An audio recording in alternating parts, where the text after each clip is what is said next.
Aquí la parte de capacitancia es en el área, ingresamos la medida del área, que puede ser en metros al cuadrado, milímetros al cuadrado, pulgadas al cuadrado. El de eléctrico, que puede ser de aire, teflón, papel parafinado, hule, poliestireno, aceite, mica, porcelana, de baquelita, óxido de aluminio, vidrio, óxido de tantalio y cerámica. Luego pasamos a donde está la distancia, que la distancia también la manejamos en metros, milímetros, pulgadas, y aquí incluimos la capacitancia total. Luego nos basamos a donde aquí ingresamos todas las variables que, que utilizamos para el código. Luego nos pasamos a donde está el botón de calcular, que este botón es donde nos va a jalar todo lo de las operaciones que aquí. Luego pasamos a donde encontramos la distancia que ingresamos también en la interfaz gráfica, que aquí en distancia la puede ser en metros, milímetros y pulgadas, que aquí está dividido a 1000 en milímetros y en pulgadas está dividido a 39.37. Luego, aquí en la capacitancia está por los dialéctricos y el área dividido la distancia. Y aquí nos lo va a mostrar en notación científica, que la notación científica aquí la tenemos por la capacitancia, que es menor a 1 y es mayor a 0.09, que en esto es donde sacamos microfaradios, en esta parte es donde sacamos, en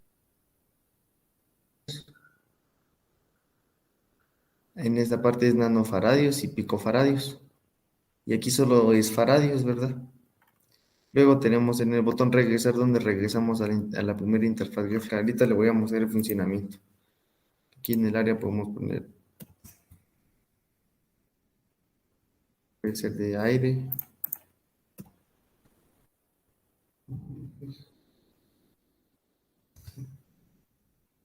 Y aquí nos tira que es de 59.63 picofaradios, con 10.1 metros al cuadrado, que también lo podemos poner en milímetros al cuadrado, cambiar acá la distancia, y que también nos va a cambiar, aquí tenemos que es 13 faradios. Nosotros utilizamos para las espiras y la longitud y el área un textbox, o varios textbooks, perdón, y para los núcleos y las medidas de unidad lo que usamos fueron combo box. Tenemos dos botones, que es el de calcular y el de regresar, que va a regresar al menú principal, y otra caja de texto donde se va a mostrar la inductancia total. Y ahorita le voy a explicar el código. Nosotros importamos varias librerías. También tuvimos lo que es las variables, que son dos strings, que es la de unidad y la de IND. También tenemos varias variables que son de tipo decimal, que en este caso sería las espiras, el área, la longitud, la permeabilidad, que ya está definida, la inductancia, y tenemos dos arrays, uno que es de núcleos, que igual es también de decimales, y el otro que es un formato. Para la notación científica, nosotros lo que hicimos es de que dependiendo qué seleccione usted en unidad, se va a hacer la conversión.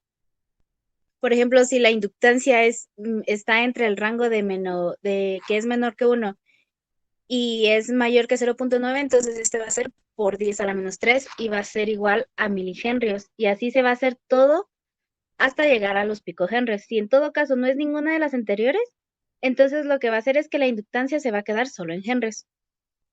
Em, para ya calcular los datos, nosotros lo que hicimos es de que hicimos una comparación en el cual el área va a ser igual a, o sea, va, según lo que usted seleccione en el combo box de área, puede ser metros cuadrados, centímetros cuadrados o milímetros cuadrados. Y dependiendo qué seleccione usted, ya sea que se quede igual, que sean metros cuadrados, o se haga la conversión de, por ejemplo, el área partido 1000 o partido 1.000.000.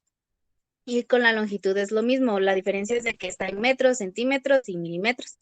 Y ya sea que se divida dentro de 100 o dentro de 1000.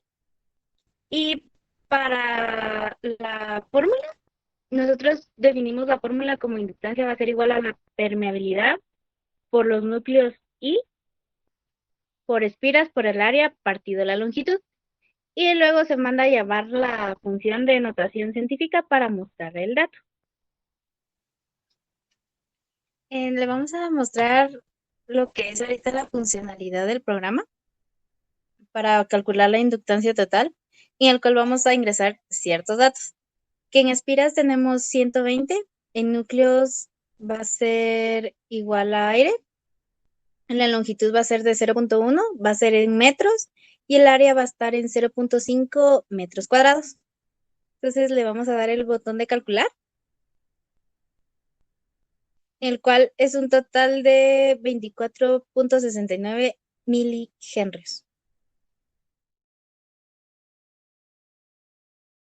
A continuación tenemos lo que es el diseño de nuestra interfaz gráfica para la parte de la senoidal. Como podemos ver, aquí tenemos nuestros diferentes campos, nuestros campos de texto, en donde el usuario va a poder ingresar los diferentes datos de cada senoidal, en el caso de voltaje y de corriente. De igual manera, tenemos estos dos botones, este que es para graficar y este de regresar, que lo que hará es llevarnos de vuelta al menú principal. Para empezar, nosotros declaramos lo que fueron nuestras variables. Todas estas nos van a servir en diferentes puntos del programa. Algunos son para la amplitud, otros son para guardar los valores ingresados por el usuario o simplemente algún estilo que tenga que ver con el dibujo de las gráficas. Para empezar, tenemos aquí lo que son nuestras funciones de bloqueo de campos. Como podíamos ver aquí en la interfaz, el usuario puede escoger si va a ingresar el periodo o la frecuencia de la senoidal y esto lo va a elegir por medio de unos radio buttons, entonces, que son estos dos. Entonces, lo que evaluamos aquí es de que si el radio button de periodo está seleccionado, entonces el campo de periodo se mantiene activo, mientras que el de frecuencia se desactiva.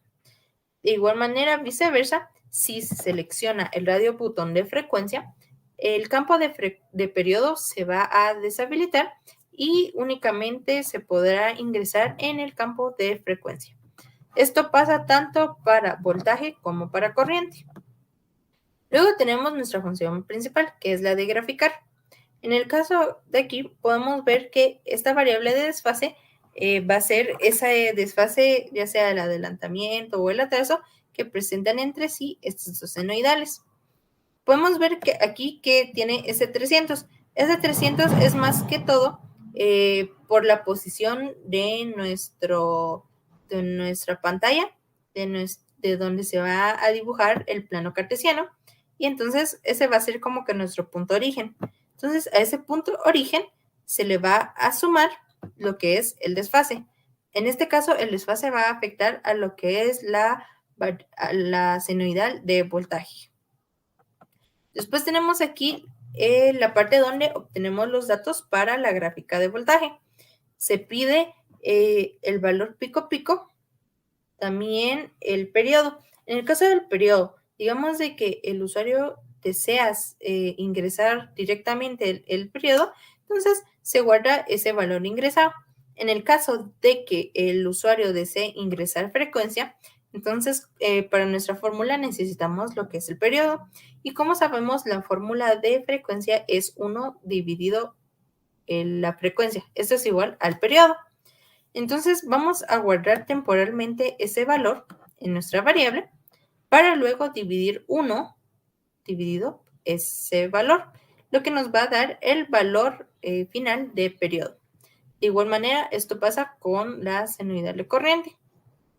Luego, esta parte de aquí nos va a servir para poder dibujar lo que va a ser como que nuestro canvas, nuestro fondo blanco y el plano cartesiano, el eje X y Y.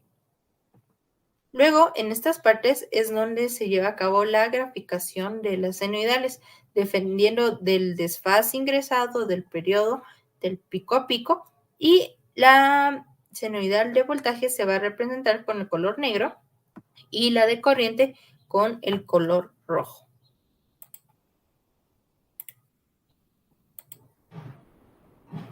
Como podemos ver a continuación, esta es la interfaz donde yo puedo ingresar mis valores.